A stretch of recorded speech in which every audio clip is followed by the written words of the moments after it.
Hello friends, week 4 nominations అయితే weakest nominations అనిపించాయి. ఎందుకంటే ఇందులో అసలు పాయింట్స్ లేవు చాలామందికి. అందరూ నిఖిల్ సపోర్టు, తర్వాత సోనియా సపోర్ట్కి భయపడిపోయారు. సోనియా వెనకాల చాలా మాట్లాడతారు. సోనియా నిఖిల్ గురించి అందరికీ తెలుసు, కానీ నామినేషన్లో మాట్లాడదాము చాలా తక్కువ మందికి ఉంది. అంత సేఫ్ సైడ్, అంత సేఫ్ యాంగిల్సే. అదేదో చిన్నపిల్లలు స్కూల్లో అంటే దోస్త్ కటీఫ్ అంటారు కదా, అలా ఉంది. నువ్వు నాకు నచ్చలేదు వచ్చేయమని. ఆదిత్య ఓము, మణికంఠ అండ్ ప్రేరణ 3 idiotsలా పాపం వాళ్ళు ముగ్గురిని చేశారు. ఈడియట్స్ ఎందుకు అంటున్నానంటే వాళ్ళకి అసలు పాపం పాయింట్స్ డిజర్వ్ చేయరు వాళ్ళు. అలాంటప్పుడు వాళ్ళైనా మాట్లాడాలని బిగ్ బాస్ అయినా క్యాన్సిల్ చేయాలి. అదేం లేదు.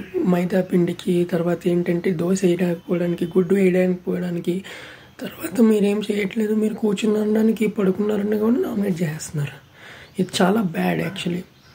చాలా మాట్లాడాలి నాగార్జున గారు దీని మీద. అండ్ నామినేషన్ అనేది చాలా చాలా చాలా ఏమంటారు ఇంపార్టెంట్ బిగ్ బాస్ హౌస్లో. అదేదో చాక్లెట్ నువ్వు నచ్చావు నువ్వు నచ్చలేదు అన్నట్టు చేసేసారు. అది నచ్చలేదు అసలు. And point number 20, Nabeel Yashmi తప్ప ఒక్కడు లాయల్ పాయింట్ మాట్లాడలే.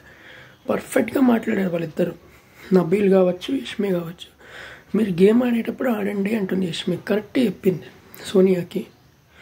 తను ఏమనుకుంటుందో తెలియదు, తన థింకింగ్ ఏంటో ఎవరికి అర్థం కావట్లేదు. నబీల్ కూడా అదే చెప్పాడు. సరే నేను ఫెయిల్ సంచాలకంటున్నా, ఫెయిల్ కాదు, నేను కరెక్ట్గా చేశాను, ఇంతకన్నా నేను చేయలేను. బట్ మీరేం చేయగలుగుతారో నాకు చెప్పండి అని. అది మాత్రం కూడా చెప్పలేదు.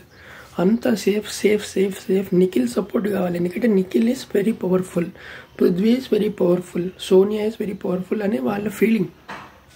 సోనియా పవర్ఫుల్ కాదు, సోనియా నామినేట్ చేస్తే నిఖిల్ కూడా వెళ్ళిపోతాడని. అందుకని నైనికా కానీ, సీత కానీ ఎవ్వరు నామినేట్ చేయలేదు. విష్ణుప్రియ కానీ అంతా సేఫ్, అంతా సేఫ్. మణి మీద, ఆదిత్య మీద, ప్రేరణ మీద చెప్తున్నా కదా. ఇంతకన్నా నార్మల్ ఏమంటారు వీకెస్ట్ నామినేషన్, వేస్ట్ నామినేషన్ చూడలేదు నేను. ఓన్లీ నబీల్, యష్మి పర్ఫెక్ట్గా మాట్లాడారు. తప్పైతే తప్పని చెప్పాలి, అదే చెప్పిన యష్మి.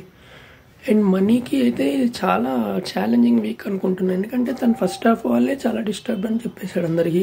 పోర్ట్రే చేసుకుంటున్నాడు, ఒక్కడే అయిపోతున్నాడు. ఇప్పుడు ఈ ఒంటరితనం మీద ఈ ఓవర్ థింకింగ్ కూడా డబల్ లోడ్ ఉంది మన మనీ మైండ్ మీద. ఇది ఎట్లా వెళ్తుందో తనకి కూడా తెలియట్లేదు. బట్ ఇంకా ఇంప్రూవ్ అవ్వాలి నామినేషన్స్. సారీ, గేమ్ పైన మాట్లాడాలి, వాళ్ళు చేసిన తప్పుల మీద చెప్పాలి. అంతే తప్ప నువ్వు నాకు ఇట్లా లేవు, ఫ్రెండ్లీగా లేవు, నువ్వు ఎంకరేజ్ చేయట్లేదు అని కూడా నామినేట్ చేసేసారు. ఎవరు? నైనిక ఎంత తెలివిగా ఆడిందంటే అంతా తెలుసు నైనికాకి. బట్ నిఖిల్ సపోర్ట్ కావాలి కాబట్టి అట్లా చేయలేదు. నిఖిల్ కూడా సోనియాని చేస్తాడు అందరూ తెలుసు, పృథ్వీ ఏం చేస్తాడు, ఎందుకంటే వాళ్ళిద్దరు గ్యాంగ్ కాబట్టి. వాళ్ళు కూడా నిఖిల్ కూడా సేఫ్గా ఆడాడు.